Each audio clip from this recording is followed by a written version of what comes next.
richest 1% of this country owns half our country's wealth, $5 trillion. You got 90% of the American public out there with little or no net worth. I create nothing. I own. We make the rules, pal. The news, war, peace, famine, upheaval, the price of a paper clip. We pick that rabbit out of the hat while everybody sits out there wondering how the hell we did it. Now, you're not naive enough to think we're living in a democracy, are you, buddy? It's the free market. Free market. I create nothing. I own. Hello, everybody. This is Peter Joseph, and welcome to the June 13th TZM Global Radio show for the Zeitgeist Movement. Hope everyone's doing well out there.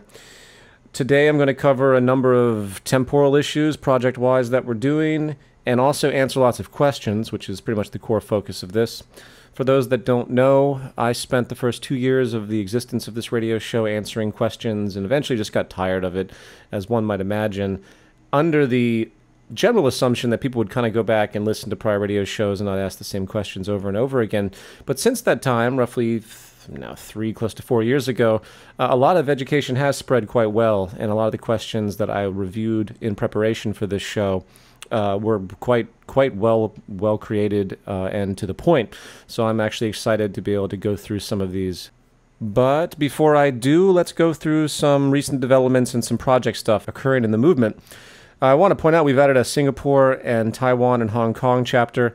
We often get locked in, to the world we live in, and we kind of forget how many other cultures there are. I know I tend to find myself centric on the West so much. I even got an email the other day, however, that's from a friend of mine, and she said she was walking down the street in Hong Kong, coincidentally, and saw a Zeitgeist Movement t-shirt. And it just goes to show these seeds are planting. In fact, before I go into the general list of things, the temporal stuff, the projects that we've been doing, I want to actually jump in with a summation of the movement and its goals, because sometimes this stuff gets very confused, and I'm amazed the difference in interpretation that people have with respect to what the actual motivations and the actual goals of the movement are. I've spent an enormous amount of energy in trying to explain things in different ways, along with many other people. But I know firsthand from all the questions that I've received personally, the tremendous scale of confusion and interpretation. And it's really dawned on me that the simplicity of what we advocate gets lost in a massive sea of projections and confusion and assumptions. That is not even really to scope upon the criticisms as of yet, which I'm also going to talk about in a moment as well. But what is the Zeitgeist Movement? The Zeitgeist Movement essentially is an organization of people that recognize that we have technical solutions available to us that are not being implemented for the sake of problem solving because of the existing socioeconomic order. I'll state that again. The Zeitgeist Movement is a group of people, human beings, sharing the same planet, part of the same family. You can go back to the mitochondrial Adam and Eve. We all come from the same basic DNA construct thousands and thousands and thousands of years ago in Africa. One family, one habitat. Seems rational to me. Too bad you've run into a tremendous wave of noise if you talk that way.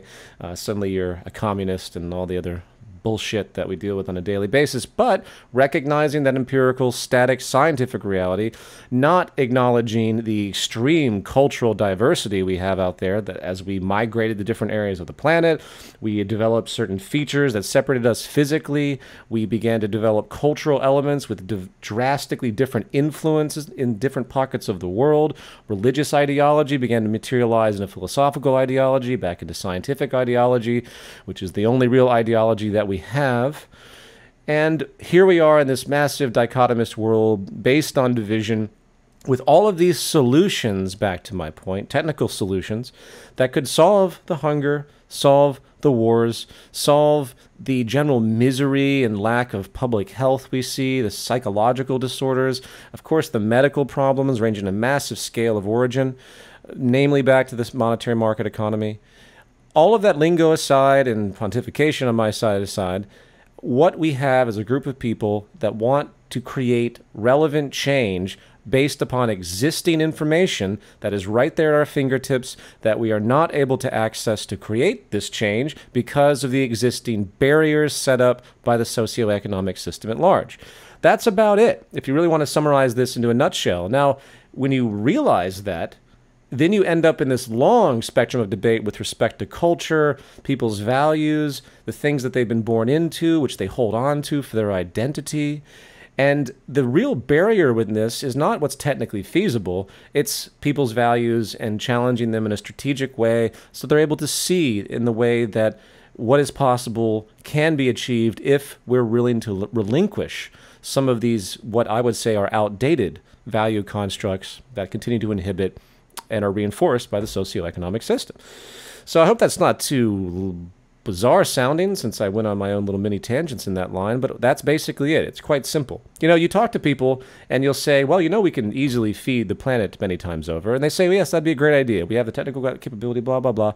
They agree with you in ethic, in their moral disposition. But once you begin to describe to them what kind of structural changes are required logically to enable, say, the feeding of the billion-plus people starving to death, one person dying every 5 seconds without necessity because of malnutrition. Once you describe the structural changes, then they start to attack you, typically. Then they become fearful because they don't want to relinquish what they've become comfortable with. And that's really where the Zeitgeist Movement comes in. We have to find strategies and projects to get people to see the other side of this and to be willing to harness our technological capability to solve these problems. And invariably, as our logic denotes, you have to have a new socioeconomic order. There are attributes that come into that logic which are very clear about where the problems and the barriers are. The monetary market economy stands out as one of the strongest, and all of the solutions we have out there on the green revolution and all of these things that people continue to talk about, I've been amazed at the TED Talks, for example, over the course of the past 2 years that have picked up on the rhetoric that the Zeitgeist Movement has been talking about for a long time, along with other organizations as well, such as the Venus Project, the Buckminster Fuller Institute, but they're picking it up. However, they're not actually addressing the barrier and, in fact, the root of some of the problems that are at hand. They describe what's possible, but they don't tell you how to get there, meaning what has to be overcome. An enormous objection to the movement, since I just touched upon it, is, of course, the transition. I'm not going to go into that right now.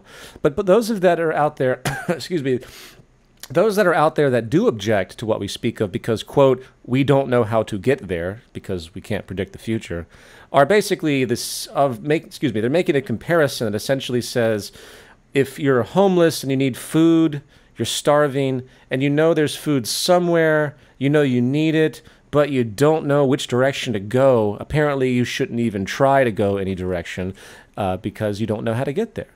So the common objection and criticism that the transition is something that can't be explained, therefore you have to throw the whole thing out, that's just unfortunate, and that's not an active criticism. That is a thought process that others, if they care about such solutions, would help join in to create this transition.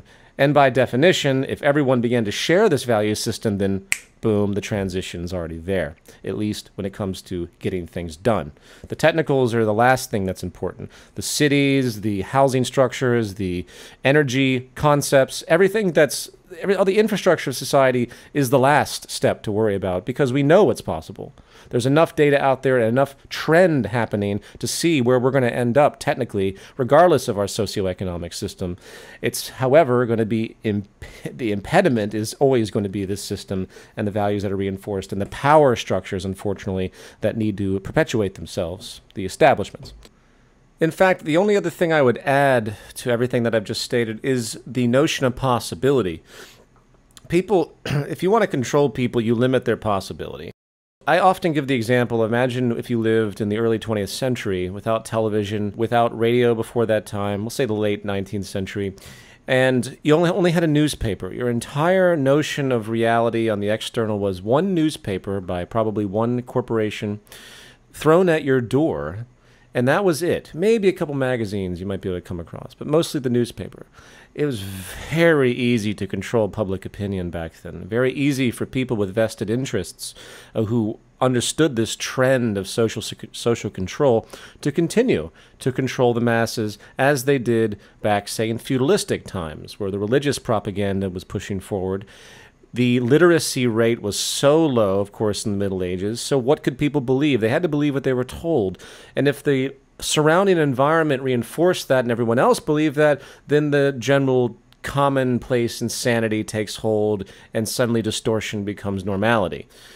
So with that understood, limiting people's possibility is one of the most powerful things you can do as an established entity.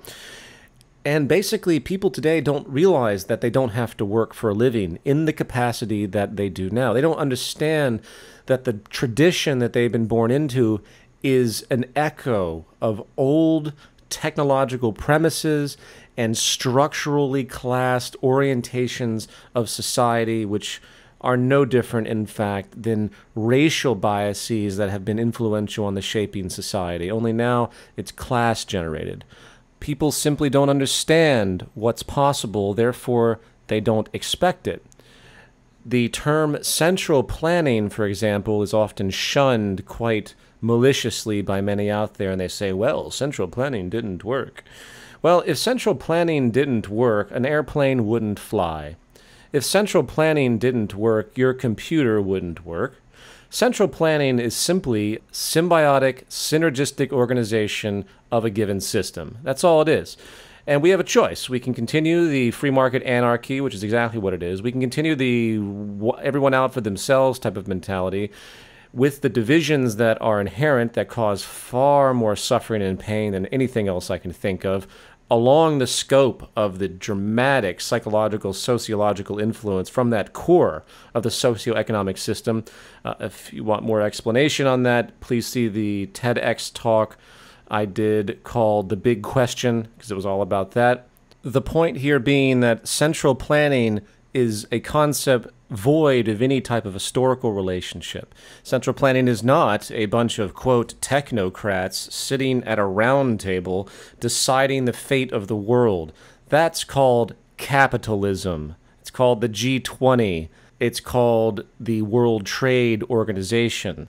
And since I've started that tangent, I will immediately shoot down anyone who's out there grinding their teeth thinking to themselves that the G20, the World Trade Organization, all of these, quote, globalist institutions that work explicitly based around the market economy as a position of manipulation, those that claim that those institutions are not representative of capitalism, are their crony corporatism, as people like Ron Paul like to romantically talk about, I cannot, for the life of me, understand how the line can be drawn when the entire structural psychology of the monetary market economy is based upon seeking monopoly at all costs.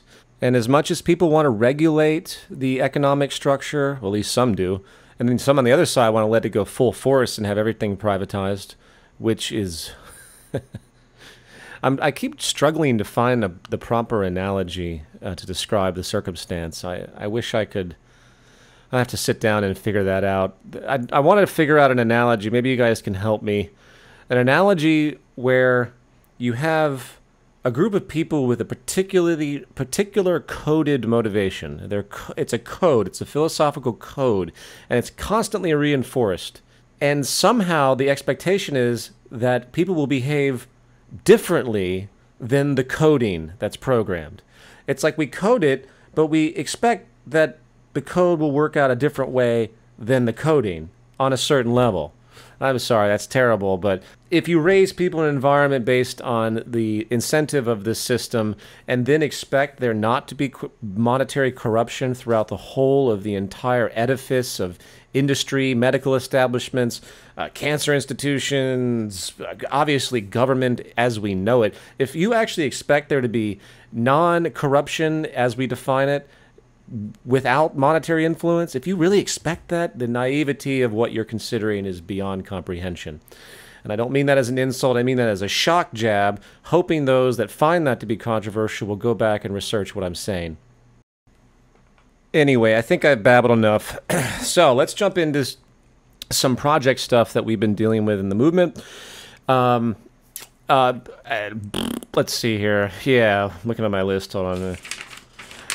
For those, again, that are just new to the movement and aren't completely put off by the slightly agitated gesture of this particular host, there are about 7 websites that basically describe what the movement does and its different projects in effect.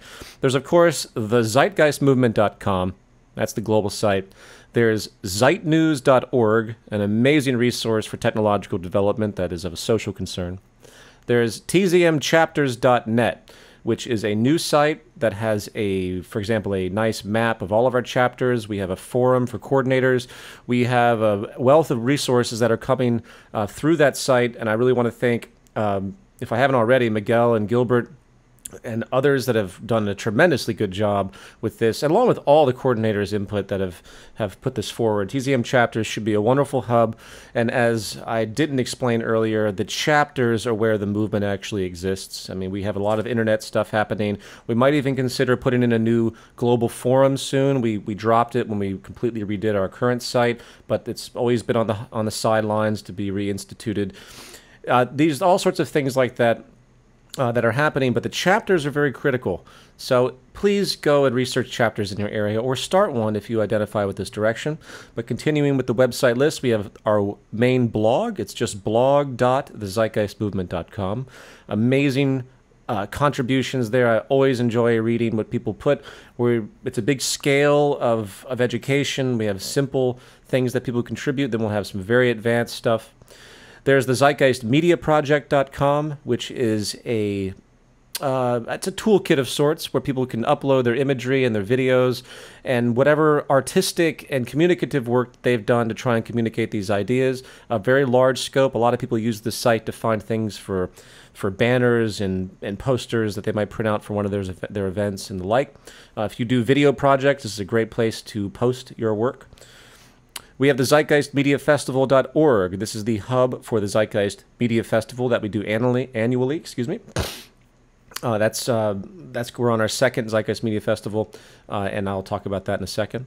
Then there's zdaygglobal.org. zdaygglobal.org. That is the hub for our annual Zeitgeist Day, which is another great site, and every year that site gets populated with everything that we're doing. And there's also archives on that site if anyone wants to go back and look at the prior 3 to 4 Z days that we have, which I believe have been updated and archived.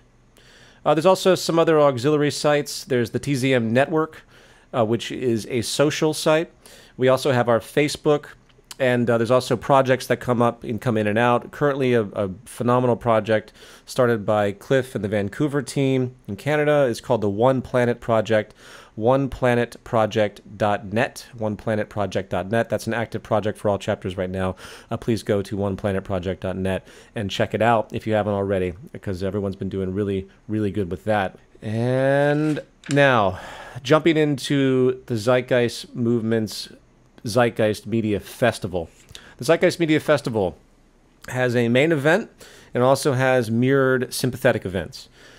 There's, as Cliff pointed out in the prior radio show, it's very important people ground themselves as far as expectation.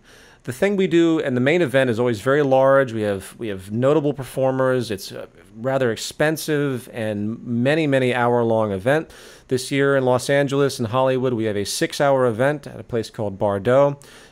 Wonderful venue, great location, excellent in that area. If you're in Southern California and you want to come, please. The tickets are available now. It's a break-even event. I'm sure I'll lose money on it again. I always do because the production costs always overrun.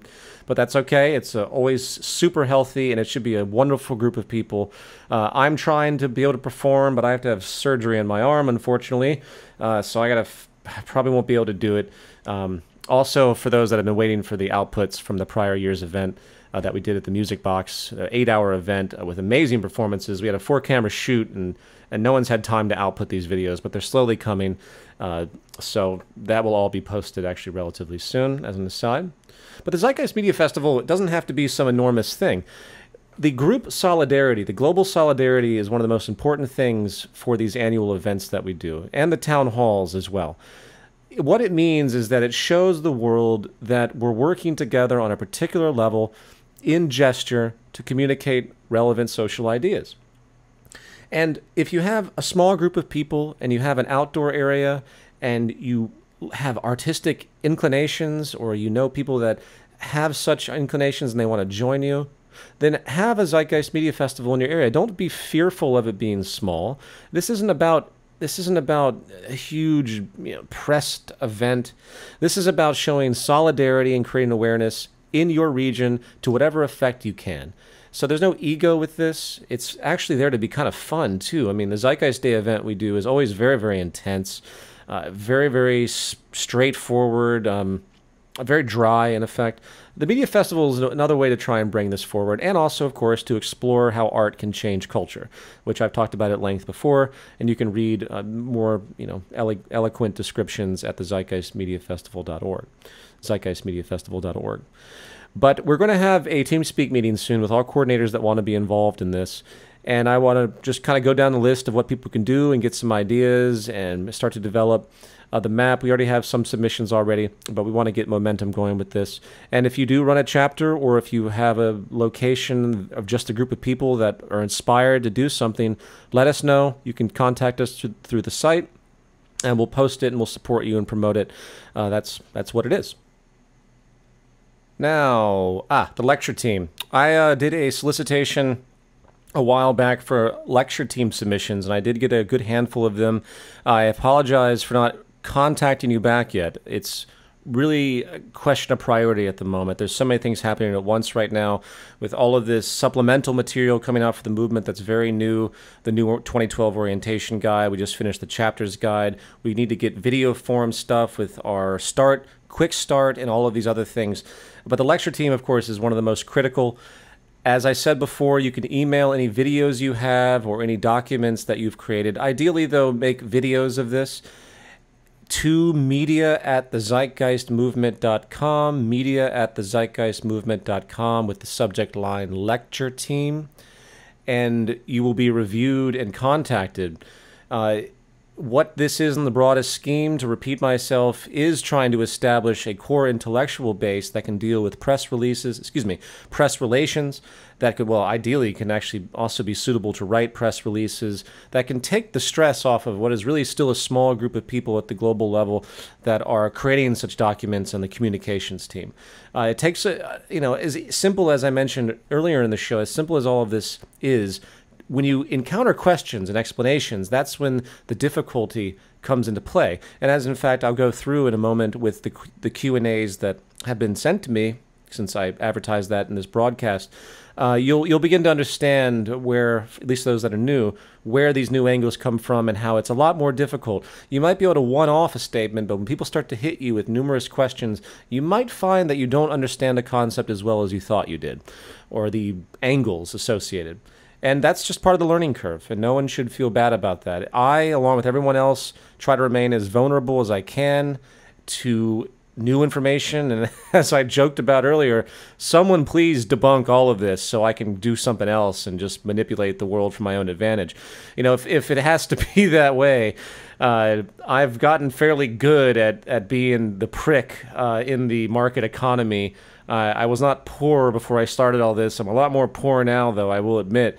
I don't have a problem being the parasite or prostitute when it comes to performance. It's my ethic, obviously, and my sense of possibility that has now inhibited me to quite a caustic level, since I can't even walk down the street anymore without seeing gross inefficiency and deprivation and just feeling miserable about the world that's around me. But that's my problem. Point being, we need a core team of people that feel confident in this material in all languages. Ideally, for example, if you have a chapter, look around at those that say maybe have experience in public speaking or presentation or acting or anything that shows confidence in communication with others, and try to see if they're willing to bring themselves forward. If you have something in a different language and you want to send it, if you can do a simple subtitle, you don't have to do the whole thing. Do maybe a 3 or 5 minute segment of the video presentation you're submitting with the subtitle, and we'll bring you on board, hopefully, if of course, after much communication, because meetings will commence with all of this as well.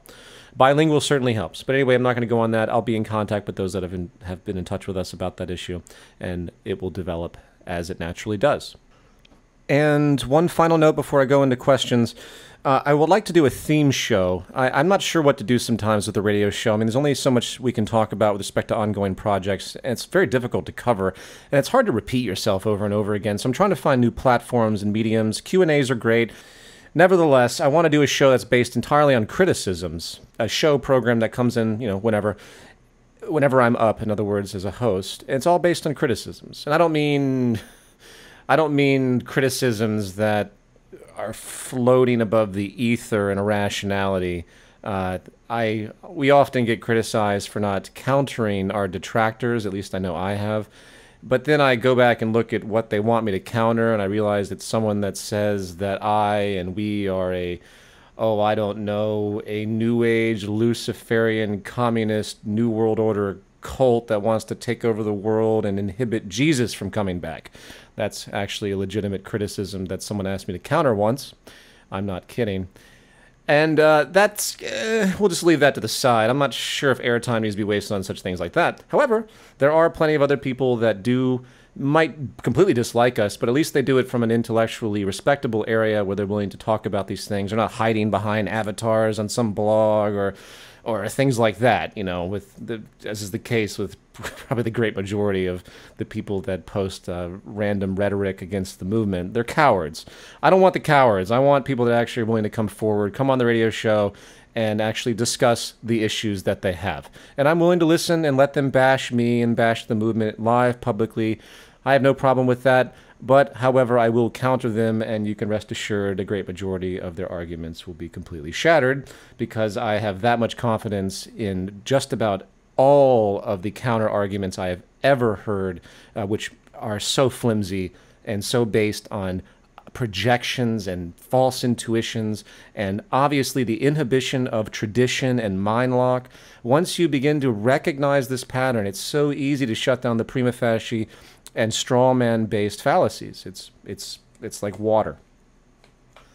And there's my obnoxious challenge to all of the detractors. We'll call it the Peter Joseph Zeitgeist Movement Challenge. How about that?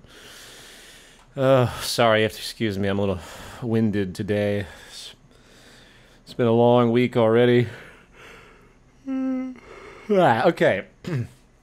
Yes, and you can send the names of those people, or ideally, please contact them yourself and tell them. I don't want to mediate and waste time. Tell them to email media@thezeitgeistmovement.com with the subject TZM Objections Radio Show, or TZM Objections. That's all they have to say. They can state who they are, state their objections, and we'll find a time for them to come on. They have to have some level of prestige, though. I don't want random YouTube bloggers. I want to talk to people that at least engage the external in some way with their ideas, and they are somewhat publicly recognized. So I hope that helps. I have a feeling I'm not going to get very many submissions for that, but I thought I'd at least throw it out there because I would definitely enjoy that myself. As I was joking earlier, I want someone to prove us wrong. This is too difficult. I want to go back to being a slave and manipulating the world and stepping on people's throats when I walk down the street. This socially conscious altruism shit's for the birds. Just plain. You're all beautiful. It's all a beautiful environment. And it's a beautiful quest. And regardless of where we end up, these seeds are planting. And change will happen one way or another. And I hope we all look back at our lives in the future. And at a bare minimum, we think to ourselves, well, at least I tried. Now, on to questions. I have filtered these questions based on how directly related they are to movement stuff. Not a lot of them, but some of the questions were, approaching the film series or personal issues with me. There were two posts for this. One was on the Zeitgeist Movement's official Facebook, and then there was the other one on my personal Facebook. So I'm going to be bouncing between the two, and I apologize if I skip your question. It's most likely either I don't have time or I didn't feel it was as relevant to movement stuff as it should be. And that's an unfortunate decision I have to make. I wish I could answer every single question, but we have to create some kind of priority due to time restraints.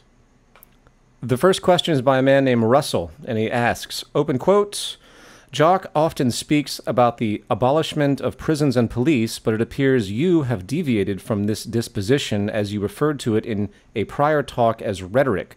That fact being considered, how do you think socially disruptive behavior, to include murder and sexual violence, will be negated?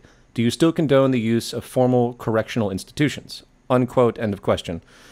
Well, Russell, I kind of wish you paid a little more attention, because the rhetoric that I stated was more to generalize the concept of the abolition of prisons and police and what it actually means, which is the removal of aberrant behavior. It's not a deviation whatsoever. There is a thing that I call the humanity factor.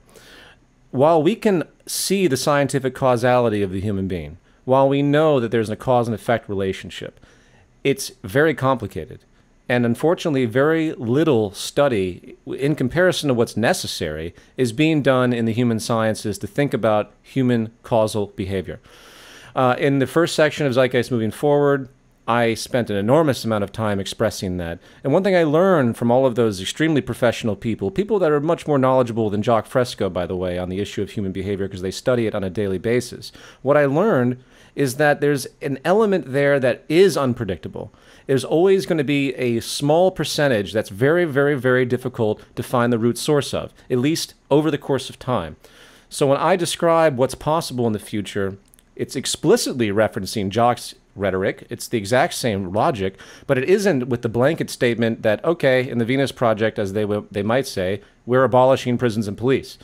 There's an undercurrent that has to deal with that small percentage, that's the victimization, known as I call it, the humanity factor, that's very unpredictable. That doesn't mean you can't remove 99% of the prisons and the prison population. That doesn't mean you can't remove 99% of the police. The approach that we need to take is the understanding of how bad our system is as far as its approach to correcting human behavior, realizing the root source of human behavior, and applying the scientific method, obviously, from the ground up, meaning from the very beginning of the social institution's placement in the human life. In other words, from the moment people are born, there needs to be an understanding of how they are culminated. And that's unfortunately long lost. Parents don't get any education on how kids should be raised. Some of the horrors, if you read Gabor Mate, he describes some of the horrors and irrational logic that parents used to use on their children, especially in infancy, that disturbed them for their entire life, created emotional loss. You look at people, Charles Manson's a classic example of a generated psychopath. The guy was in and out of prisons his whole life. He came from a horrible family background. It's very easy to see, but it's also difficult to predict at what point and in what confluence of events such actions will emerge. I hope that's understandable. I just feel it's almost negligent to just say that there will be a world without police and prisons when you begin to understand the complexity of the human condition. I don't know enough about the human condition, nor does anyone else, nor does Jacques, nor does the greatest scientific minds on the planet, to say that we can abolish all forms of aberrant behavior based on the sociological definition of aberrancy, which is, of course, relative to the social environment. That's too difficult. But there's an enormous amount of information there that can subside all of that. So to summarize my point, yes, we can approach it. We can hyperbolate towards no prisons and police. But that extra 1%, that extra point, that's going to be very difficult to overcome, and it's going to probably take a long period of time. So to answer your final question, do I condone the use of formal correctional institutions? Formal correctional institutions, no. As they exist today, people should not be punished for anything. Except past a certain point. Children can deal with punishment, not physical abuse, not emotional abuse, but putting correction. Children don't know any better. And what happens at these young stages is this inhibition's created where people don't mature properly, and punishment just makes them worse because their maturity is not there. When you look at adults that have severe problems and violence, it's a maturity issue on a certain level. And it comes from certain things that shouldn't have happened and certain things that should have happened, in the words of Gabor Mate. And this is how this type of aberrancy of behavior is culminated. And it's not specific and 100% as far as how we understand it. And there are lots of factors. That's my point. But people should be put in caring facilities. Those that attribute such those that commit such atrocities should be put in facilities that don't threaten them, but they can be studied and they can be interviewed and understood as to what happened to them. And you'll find that everything I've just said is actually completely in line with what Jacques Fresco talks about. I was simply addressing the overarching statement, which I think is far too gratuitous and turns a lot of people off in communication when you talk that way, because it just sounds way too, quote, utopian. And I've tried my best in communication to find ways to communicate what are completely intellectually stable concepts, but in a way that inches the person into the concept to understand the rationality of it. And I could talk at great length about the horrors of the prison system and how inefficient it is and how many intellectual individuals have come forward to describe that it doesn't do what it's supposed to do. It makes it worse, such as Dr. James Gilligan. These are people that you should start to research. And they'll tell you that you could solve a lot of problems. But there is, of course, that humanity factor and that one element that we don't understand. And if there's anything that science has proven us, is that we do not understand everything, and there will always be something new we don't understand. So you have to take that into consideration as a phenomenon. Next question. This is from Patrick, and he asks, quote, what happens in a resource-based economic model when a resource has a greater demand than supply? Closed quote, end of question. That depends on what the resource's functionality is. Substitution is something that isn't given enough credence in this society, especially in the wake of nanotechnology and a lot of amazing abundance-producing methods that are on the horizon. But let's assume for a moment those abundance-producing methods are not there.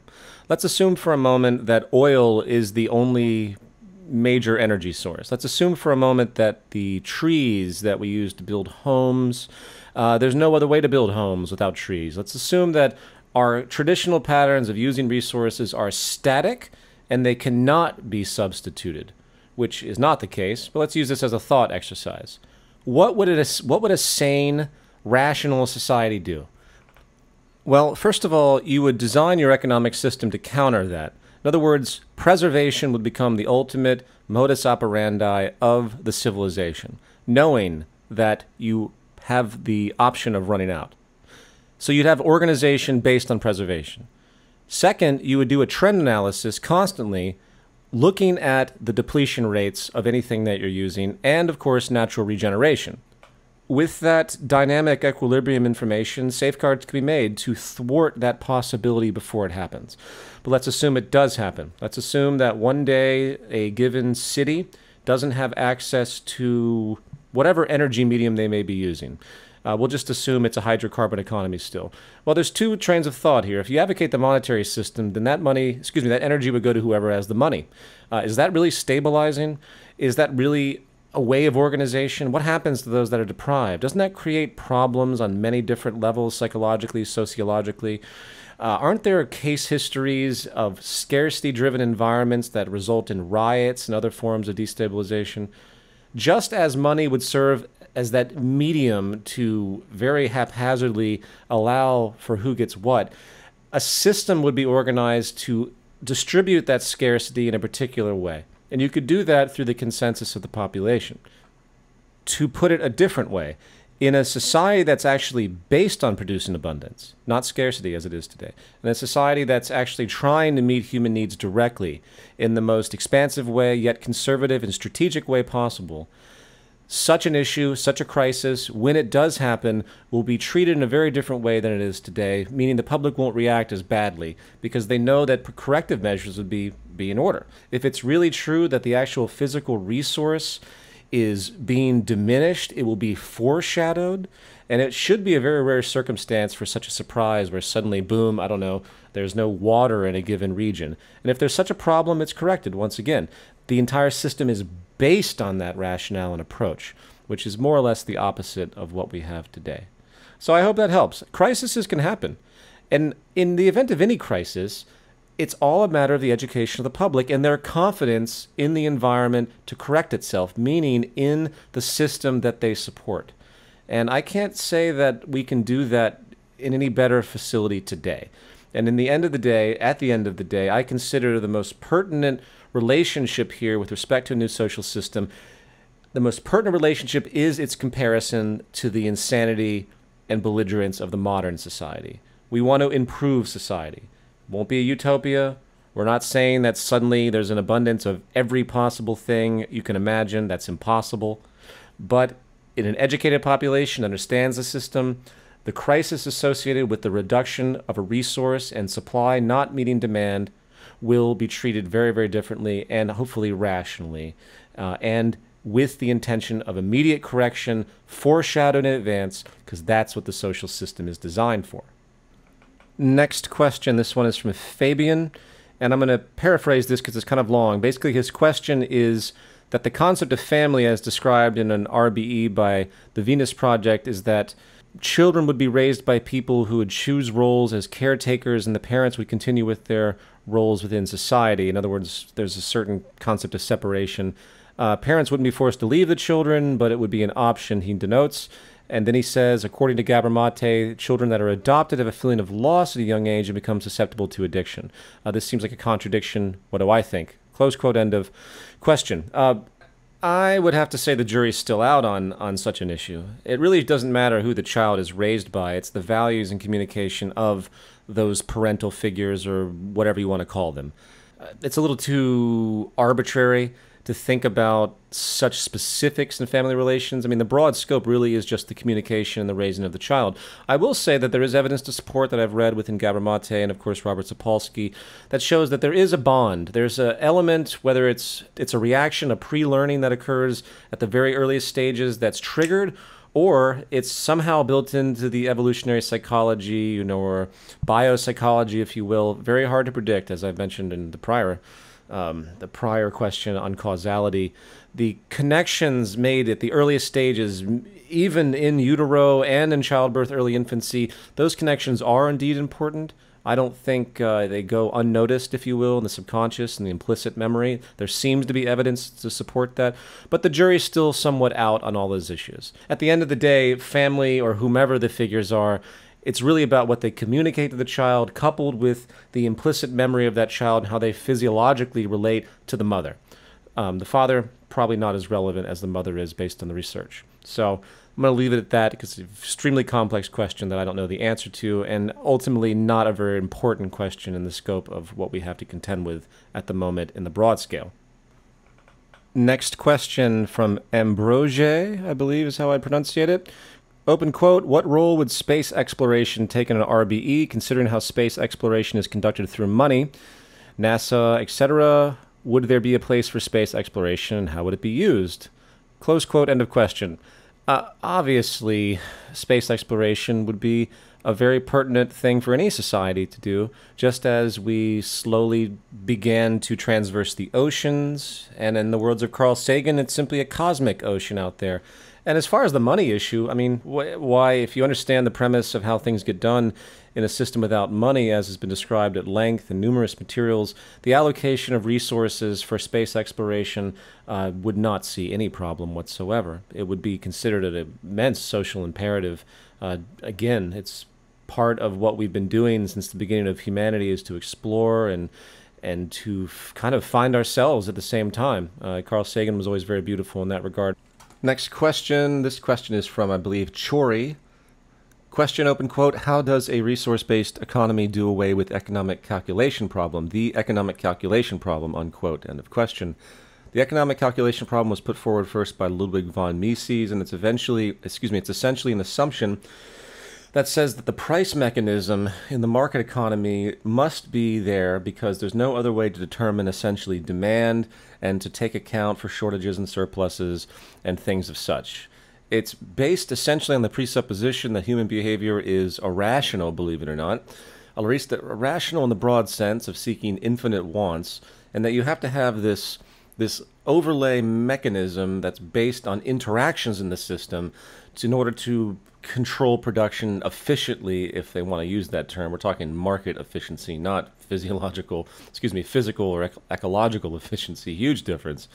And you wouldn't be able to make these types of decisions rationally or calculate correctly the economy without the price mechanism. This is a very convoluted assumption as far as I'm concerned, and I don't quite understand how it's defended when a scientific approach is taken to the organization of society. The only way, as I mentioned earlier, that this can be justified is with the assumption that human beings are basically operating with infinite wants and they're completely irrational. And you can't organize irrationality. You have to more or less suppress it through this internal rationale that equates to price. Now, I will admit off the cuff that price is unique in that sense. On a certain superficial level, it does do this job if the information is properly obtained, which is also very, very suspect. Supply and demand is easy to manipulate in the market economy. It's to say that it's without manipulation, that it's always accurate and reflective in price is a very, very loaded assumption. That's very untrue because the data is actually very poorly communicated across the price system. Anyway, beyond that, if you simply step back and take an island and you put a bunch of people there, they live off the island, they create their own economy, and you examine the protocols that they would establish, the parameters required to maintain a balanced, rational load with that island, dynamic equilibrium. They maintain production that could meet the needs without shortages and scarcity, and overruns as well. All of that can be done through a scientific method. All of that can be done through simply paying attention and doing a trend analysis and watching what's happening. It's the assumption of infinite wants again that makes it irrational and makes this claim, this opposition, seem rational. A steady state economy was also admitted by Ludwig von Mises to have the ability to work in a particular context. And it's on a certain level, there's again a very deep-seated presupposition with all of this. Not to mention, as a final criticism, the assumptions that are felt as important that regulate the economy are actually quite petty. They're not really related to actual true economic function. They're related to human behavior orientations of function, and they ignore the vast technicals. The huge problem in our society today is that the population isn't thinking about the ramifications of what they're consuming. And the reflection of those issues in price are very, very narrow. Basically, all you have is shortages. So you have scarcity of something, the price goes up. That doesn't tell you anything about how those scarce resources should be utilized. That's extremely irrational just to have price go up and let the wealthy be able to purchase all of something that's going scarce, when you could easily understand that you approach things in a systems theory and you approach things based on rational organization of the utility of particular resources, then it means allocation of those resources should become more specific and more rational, if you will, based on the most efficient use of them. Now, I could go on a long tangent about different issues like that are long lost in our economic system because they're not really truly economic.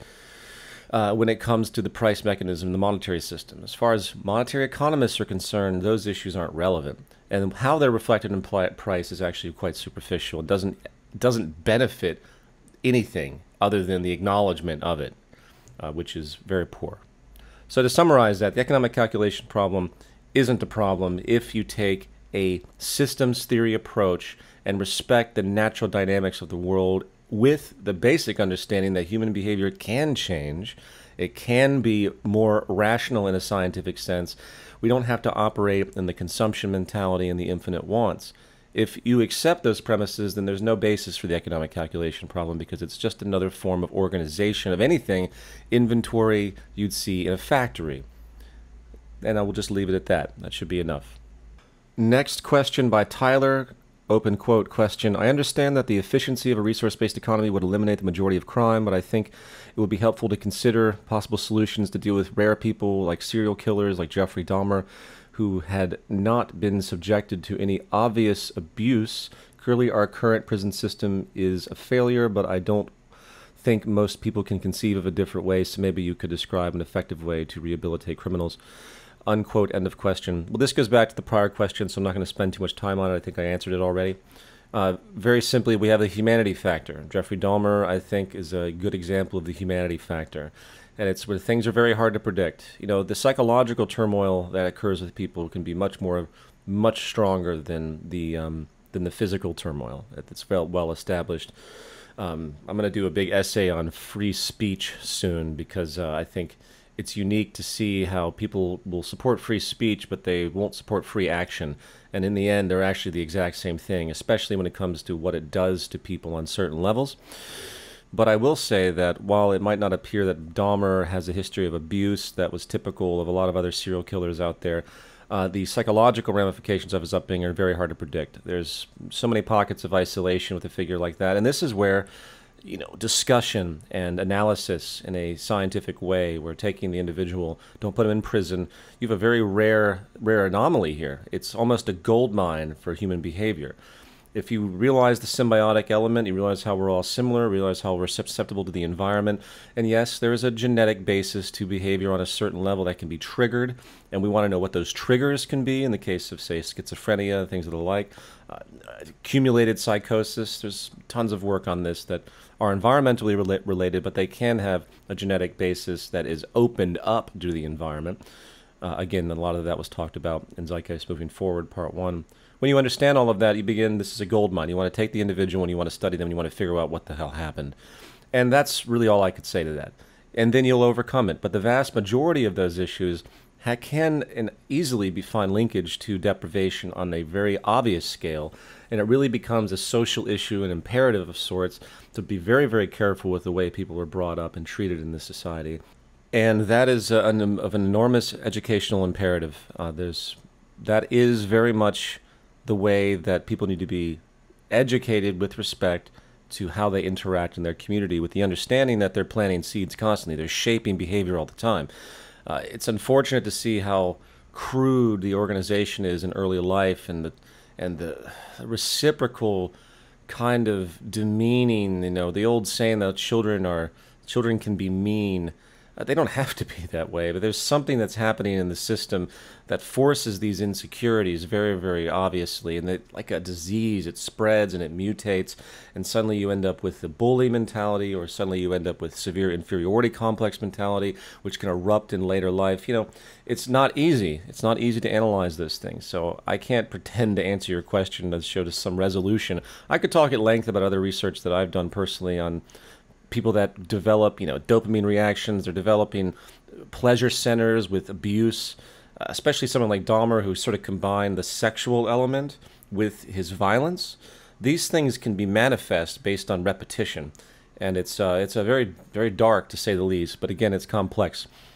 Back to my general point, while that might be hard to understand, that is a very, very, very small percentage of the deprivation causing crime out there, crime caused by deprivation. And this is back to the issue of where, yes, in the future you might still have to contain people in a humane way, though, not in prisons and metal bars.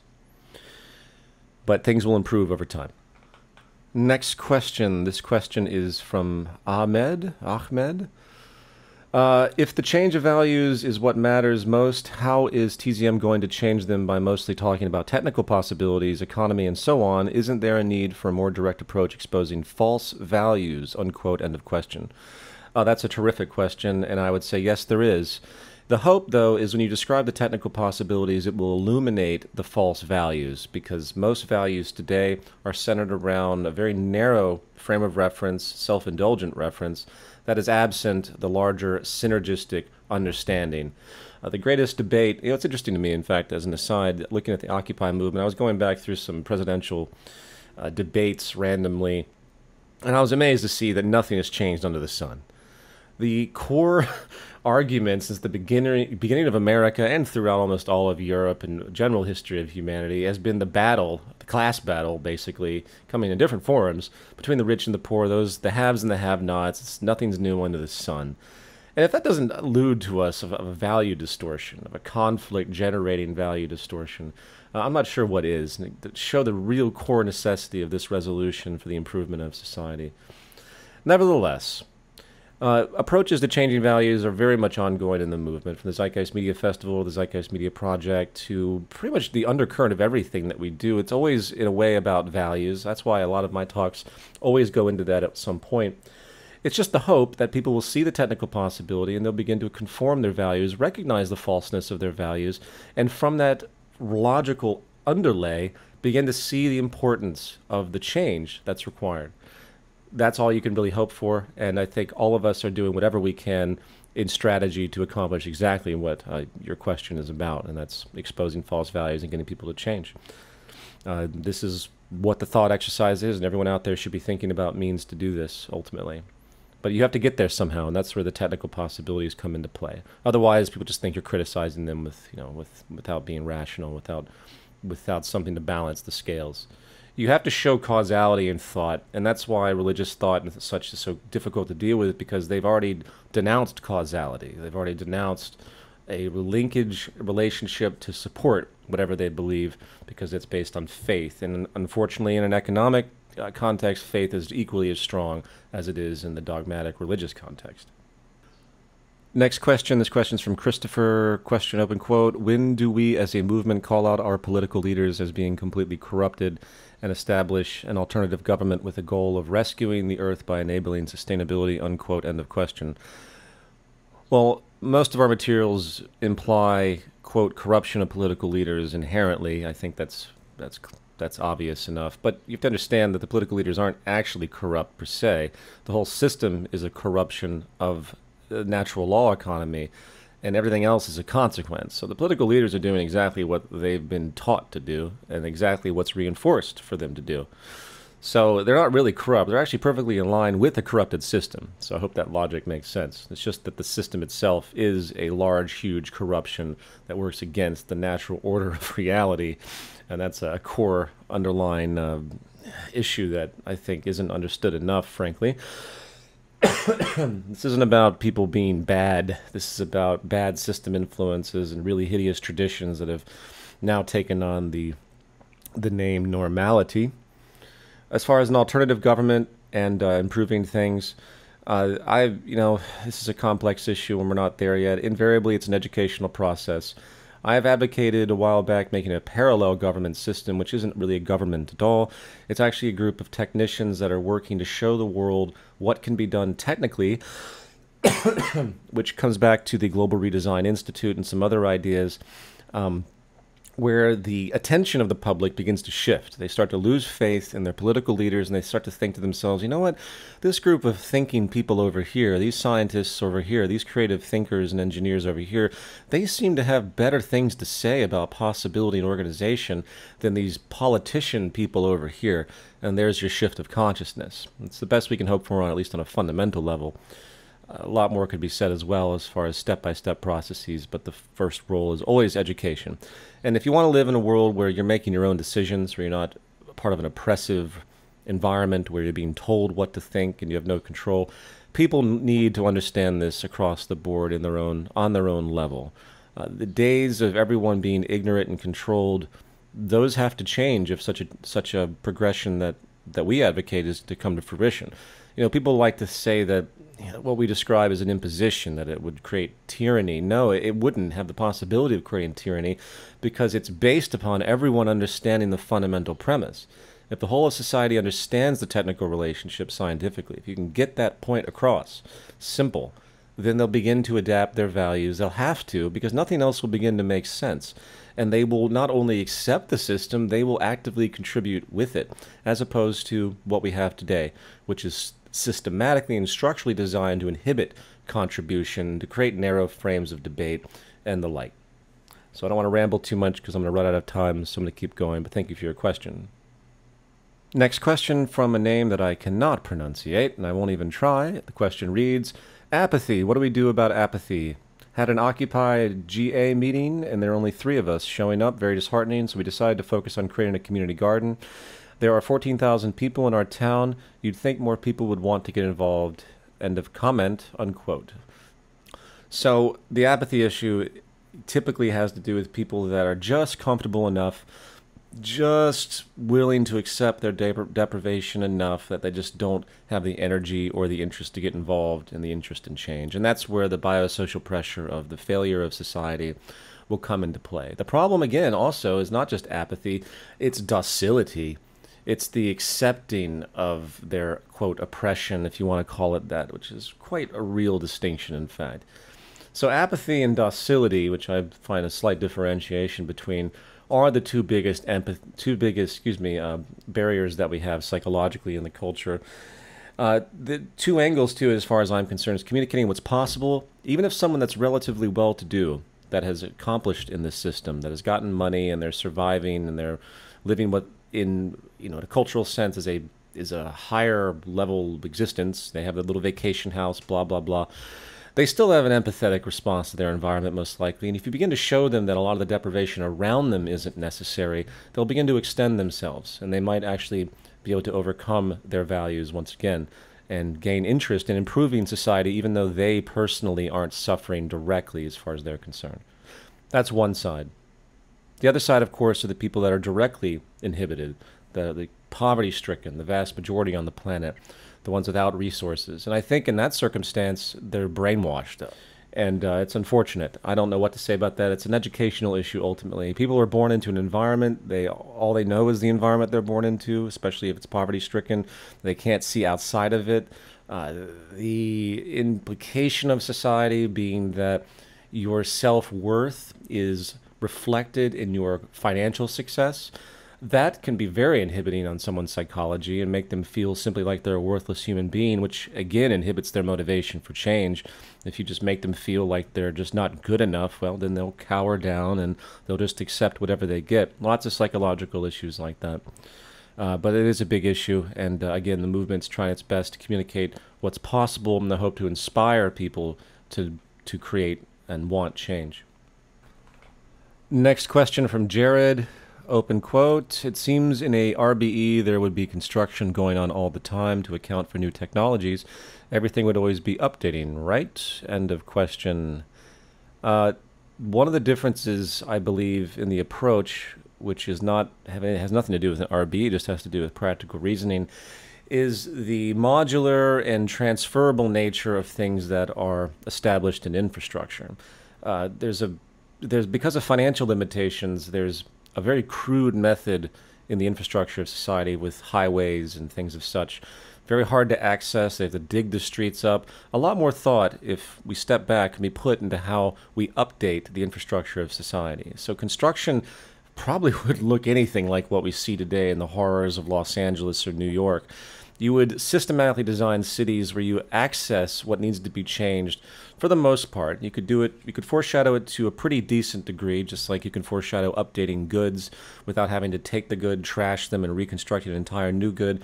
You work out the variables, you analyze the trends of what's most likely to change with the technology, and you create facilities to apply it without having to nullify the existence of the entire edifice to which it's a part. That's a very simple, rational approach, and I'm sure that would take hold, and construction would be nothing as far as its haphazard nature and inconvenience nature like it is today, which again is just an issue of better organization. Next question from Christian. "After talking with a politician running for governor whose background is in engineering about an RBE, I was getting into detail about the process of automation. He told me he spent time in Iraq and was dedicated towards building power grids and electrical infrastructures. Point being, he told me two things I didn't have answers to. The first one being you cannot use geothermal technology. According to him, it's extremely dangerous and has to this date not been achieved on a grand scale. Second point he told me, which is the more important one, is automation is not a solution because it can never be traced back to the original source. So if you have a restaurant which makes food by automation, then who carries the food there? Who obtained the seeds? Who went to the distant country to get the seeds? Who planted the seeds, etc.? He said you can't automate all the way back to the source because it infinitely goes back." Okay, end of question. The first issue regarding geothermal, I'm not sure why the governor is answering what is a core scientific question on geothermal. Please reference the MIT study done a number of years ago about the possibility of geothermal, and then look at the trends that are happening in technology related to it. And couple that in with the general expansion of with information technology, and you'll begin to see that there's an immense amount of possibility. There are issues associated, there are negative retroactions, but they can be understood and they can be countered and improved. There's nothing out there that I've seen, apart from general grievances of certain circumstances, that are actually low in percentage in relationship, that would inhibit all of geothermal being used. So that's kind of a ridiculous statement by your political friend running for government. It's way out of what he even understands. Second of all, the issue of automation, I think he's creating a straw man out of this. I mean, he's creating a really bizarre projection with respect to what he understands the point to be of automation. It's not going all the way back to, quote, the source. It's not that you automate every attribute of society. You automate what's possible. And given the fact that almost all production and lots of extraction is done through automated systems on some level, except in the very sad, deprived, sulfur mines where you have these poor people that are being exploited and there's no technological advancement, but that's an economic ramification that's not actually based on technical reality. With that, automation is there to free humans from monotonous labor, and if applied diligently and liberally, you could overcome a great amount. It's about the improvement. So these dismissals make absolutely no sense to me. Next question from Callum. Hi, Peter. I feel there needs to be a project centered around the compilation of research from multiple areas, including motivation, human behavior, social inequality, etc., which can be developed into a kind of academic journal that can be presented to the scientific community. An issue often discussed by both you and Jock is how specialized the current scientific community is, and in turn how restricted and subject specific current scientific perspectives are. Perhaps this would be an effective starting point in tackling this issue. What do you think, and how would such a project be set up? Well, if I understand your question, it basically means you create a peer-reviewed type of environment for scientists to examine the data sets relevant to a new social system. And the New Orientation Guide and a lot of books have been written more or less based on that premise. You have to understand we're pulling from a multi-disciplined arena, if you will, where all of this science and engineering comes together for social concern. And I'm hoping that with the New Orientation Guide, a lot of that is achieved because it's really based on referencing what's unfolding out there in pockets and putting it into the social consideration and creating the social imperative based on that information for the improvement of society. So yes, having an academic journal of sorts really is kind of the same thing of what's being created with new materials that are coming out for the movement, and really is actually should be the basis of any text that's written with the serial relationship to their sourcing. There's nothing worse than reading a book that has no sources. That drives me nuts because no one's really venting any of the things that they talk about. You have to show where it's coming from, and the diligence of the reader is to trace back as far as they can to find the validity of particular propositions and find the support for them. So invariably, everything that we try to produce will have the constant sourcing, ideally to scientific reference, since that's the majority of the context, or a human study, which invariably all causality is scientific, so it's always going to have the relationship of such. And it's our job as researchers to always show these source confluences with the things that we state. It seems self-evident to me, but yes, back to your question, I do agree that such a journal of sorts, or that approach, should be taken, and that's exactly the type of approach I'm trying to take right now with the essays that I'm writing for the Orientation Guide, with enormous amount of sourcing, almost obnoxious amount of sourcing. So no one can just think that, oh, this individual wrote this and it's his own ideas. I don't have any original ideas, and neither do you. And it's important that we show the serial development of all of this. This next question's from Richard. Hey, Peter, could you expand upon any ideas you have for science going social? I know what you were saying, but have you had further thoughts regarding tactics for scientific community to engage with? I would say the closest thing we have is Neil Tyson, who seems to make media circuit fairly often, interjecting a little science into conversation. End of question, unquote. The issue of scientific awareness in society is probably the most important. It's really the worldview that people have to start to think about, because it's provably the causal nature of the world around us, from human behavior to everything else. It is the greatest defining feature of our awareness. We spent thousands and thousands of years inventing very strange stories about reality, hence the birth of superstition, religion, metaphysics, and the like, many of which are still here today. Not to put those practices down per se, but if you're not willing to overcome your belief system when new information emerges, then you have a neurotic problem. It's that simple. And science has been and will continue to be, as far as we can tell, the only causality indicator that can be supported through testing and be seen through repetition and show constant confirmation of the reality as we know it through scientific causality. There's nothing else out there that can do this. And that's why faith is the cornerstone of other belief systems, which are not based on the necessity for reinforcement through causal relationships. Validity of ideas is not a subjective thing. Validity of physical phenomenon undergoes a process of testing, reinforcement, and the questioning of that validity pretty much until the end of time, because of the way that the evolution of knowledge emerges and new information is always changing itself, always changing our sense of understanding of every phenomenon. And that's a daunting realization, but it's the way it is, and it needs to be respected. So, all of my behaviors with respect to media, the films that I make, the new films I'm going to make, the old film series, the Culture in Decline show, me personally, it's all based around trying to communicate this type of causality one way or another, and I hope everyone out there does the same thing. That's very much part of, if people don't understand the way the world works in this fundamental level, and it isn't even a specialization thing. You don't have to have a PhD in physics to understand the scientific worldview. People use this logic all the time. They just don't know what they're doing, and they frame themselves very, very rigidly with borders that they will never surpass due to their value system. I don't know how many times I run into people, for example, that don't like the first part of my first movie, and they're using scientific thought to try to debunk the film through causal relationships, through sources or what have you. And it's unique to me because what they're defending, however, what they're defending is absolutely absent of the causal defense that they're using against my film. It's fascinating. It's truly fascinating. Next question. From Richard. Hi, there are currently 850 million people around the world who are 60 years and older. In an RBE, how would old people be looked after? Would there be designated areas and cities that are specifically designed for old people to live? Who would look after them? How can technology assist? Well, this is very much a cultural and social issue. And the patterns historically, we separate old people. I don't know if that's really something that's a good idea.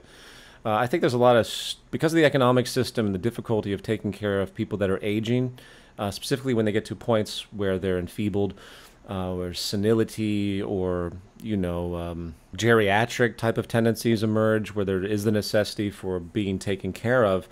Facilities obviously can be created just like they exist today, but on a much higher and more efficient level.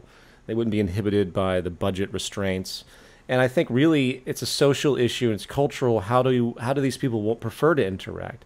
I think over the course of history, there's been this tendency to take people like that and put them into a facility and get them away from society, as though no one wants to deal with them or something. You know what I mean? I think that's a very despotic and probably a consequence of the financial system and people's inability to take care of their loved ones directly, so they have to take them away. To put it very simply, though, in the end, if you care about the aging process, the system will be designed to handle in the most humane and beneficial way such issues.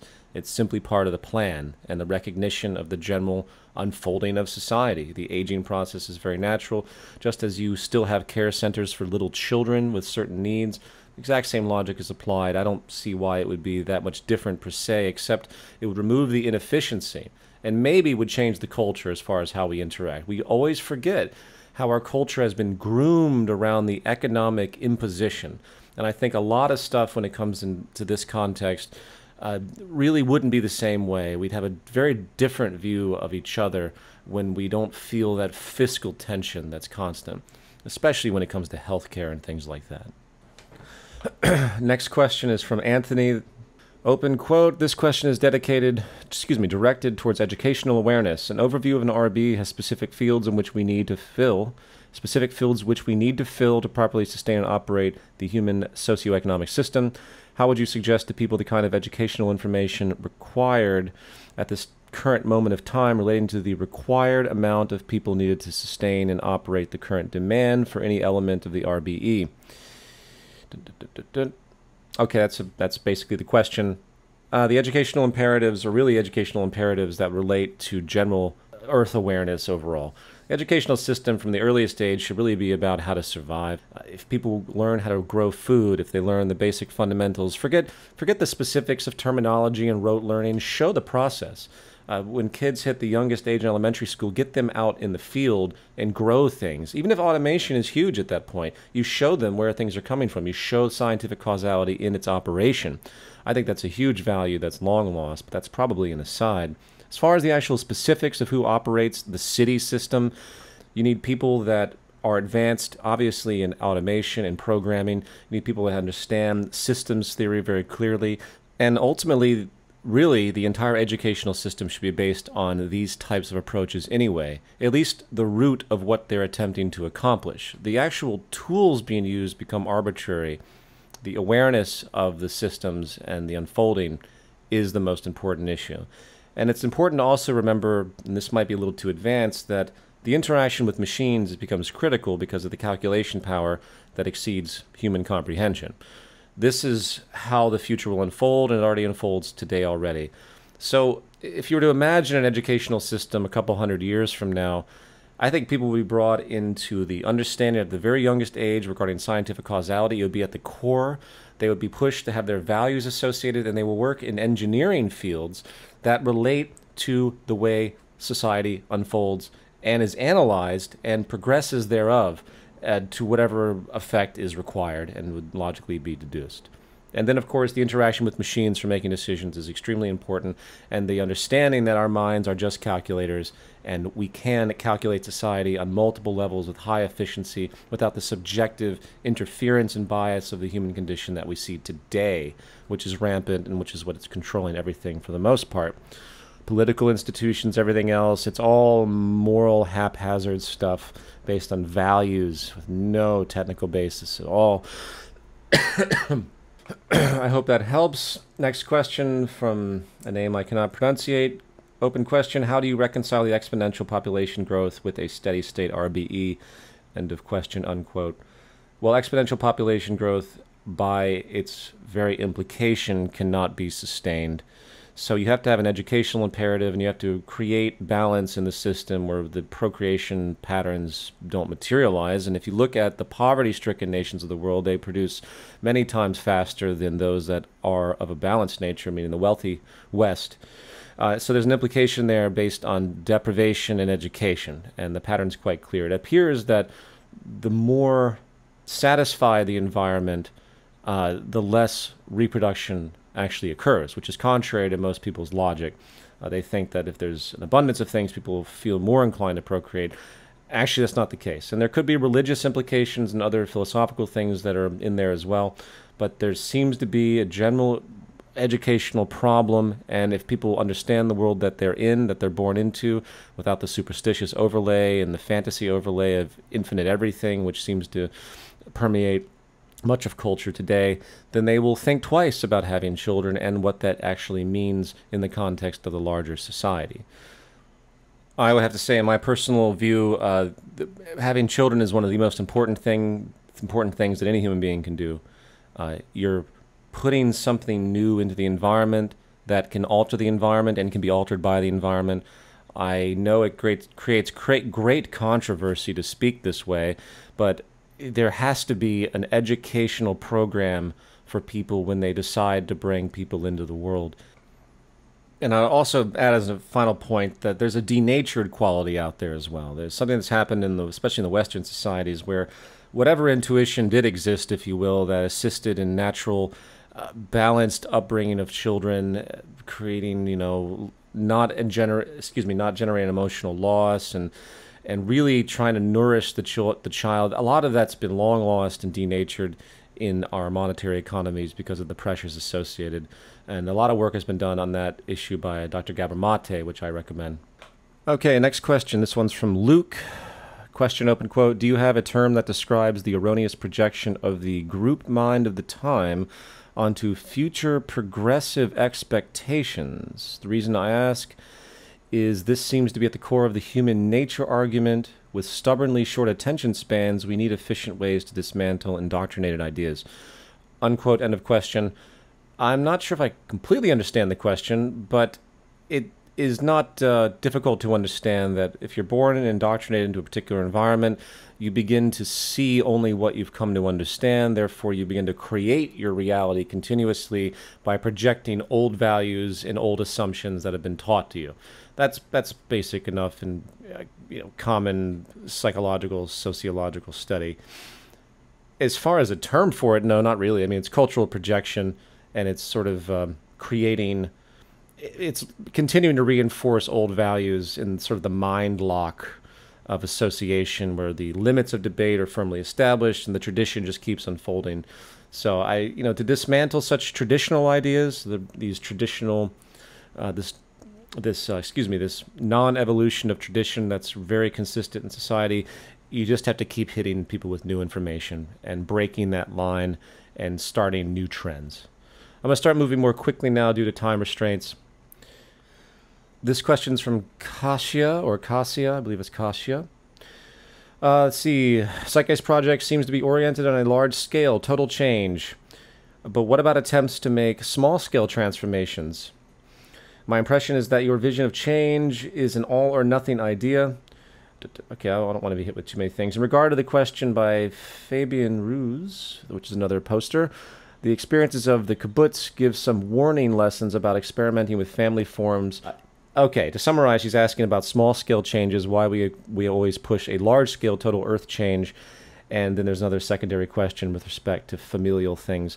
Regarding the familial issue and the experiences of the kibbutz, the reference you're making is how they divide their society, which I question is actually scientific.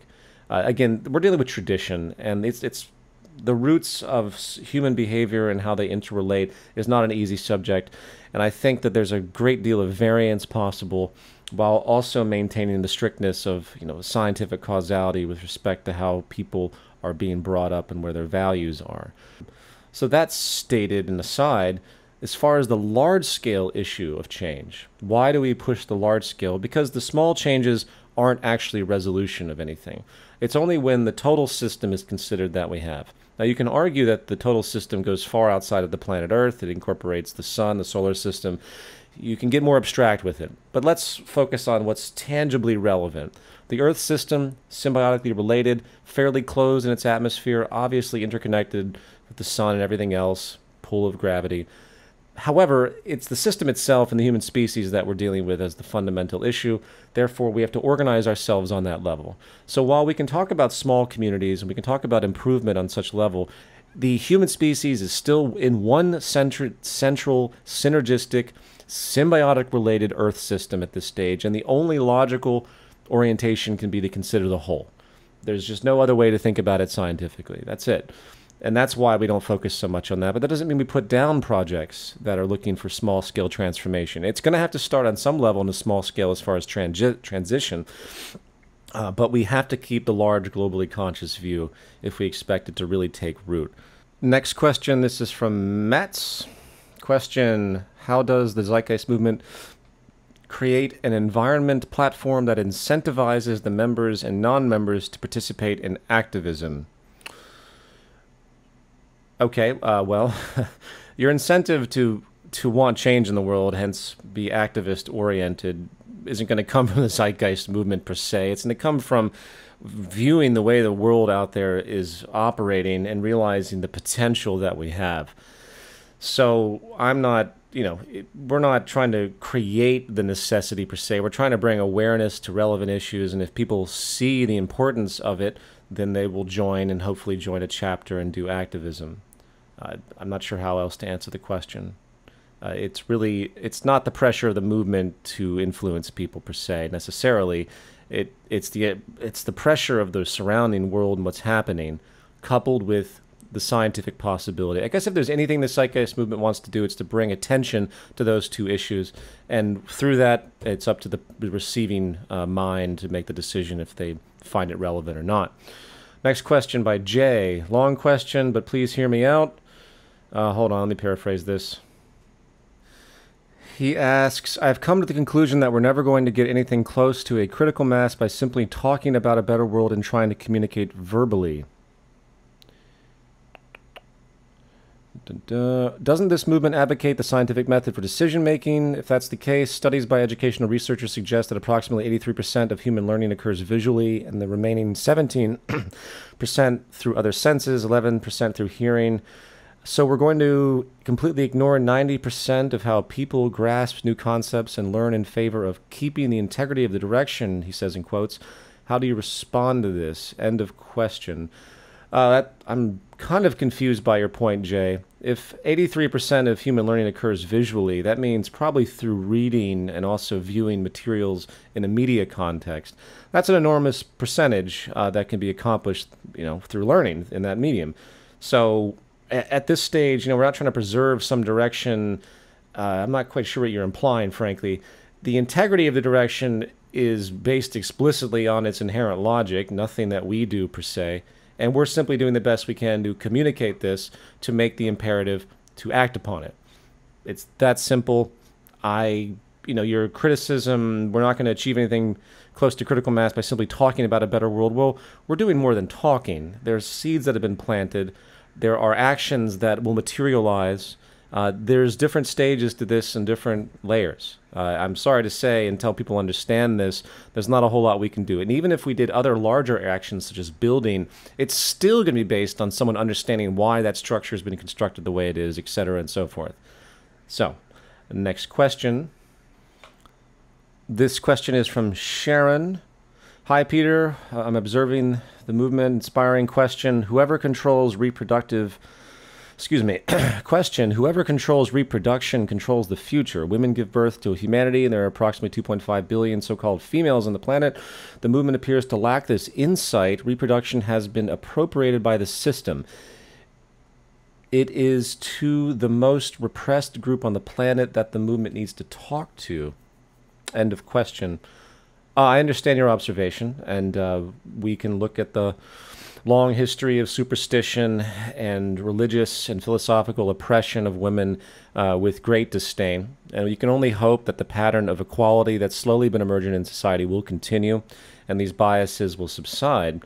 I'm not really sure how else to respond to that except acknowledging the pattern. Obviously, the Zeitgeist Movement shows a universal respect, and obviously women hold an obvious role to the perpetuation of the species and are equally as important as everything else in this synergistic continuum. So that's very intrinsic in everything that we postulate with respect to system reorientation. Any creed, race, sexuality, gender division is immediately thrown out the window because it's completely irrational. So if what I understand about your notion of appropriated by the system, yes, I can see that despotic pattern in the current system by all means. However, that's not at all what we're trying to advocate. Naturally, we want to overcome such things, and that should be pretty explicit in our materials. Okay, and I'm going to go to the final question now from Sam. Open quote question. The Zeitgeist Movement proposes societal orientation based on particular paradigms of logic and science. What gives logic validity? What gives the scientific method validity? Are logic and the scientific method merely presupposed as valid? If validity is derived from physical reference that we perceive, what makes perception of these reference more valid than other perception that, in contrast, is antithetical to the paradigms of logic and science promoted by the Zeitgeist Movement? Unquote, end of question. Great question in its broad scope, out-of-the-box thought, which I always appreciate. The fact is, there's too much causality in the existing environment that cannot go unrecognized. If you can watch a seed be planted and a seedling emerge, and then a tree form from that, you're looking at a process, a natural process that has an inherent logic, which by definition of that logic is scientific. Therefore, this type of causality permeates everything. You can't deny this as some type of relativist notion, philosophically relevant relative notion. It's impossible to relegate such a thing to what you could consider arbitrary or just some flaw of perception. It's too validated and too reinforced on multiple levels. For example, the efficacy of the approach is what defines all the technological advancements that we have at our disposal today. If this approach wasn't valid, then the elements around you at the moment, what keeps your house up, the integrity of just about everything you utilize with technology wouldn't work. So while one could argue the accuracy of the way the perspective is philosophically, the vindication of the application is all around you on one level or another. And again, it will continually change and it will continually be updated, but it's very obvious to see how things are connected and the products of those connections based on causality, and hence you have your general basis of basically reality as you know it, hence scientific causality. Again, the terms and definitions and semantics will change. There will always be a mutation of it, but the pattern seems to be so clear and so consistent, and the fruits of it so obvious. I can't find a way to, quote, debunk such a concept as a general worldview and philosophical basis for everyone to think about. Anything else would be considered, quote, irrational by the actual definition of what rationality is, which is inherently based on causality and the recognition of it. And that does it for me for today. I hope that was helpful, and we'll continue this. There's tons more questions that I can't get through, but I will continue to do this, I think, on all the radio shows that follow. It's a good thing to do. It always helps me as well to see where people are. And I will talk to you all very soon, and we'll see who the next host is for next week. I think it might be time for Sir Ben McLeish to pop in here, so I'll shoot him an email to harass him. Hope everyone's well out there. I'll talk to you soon.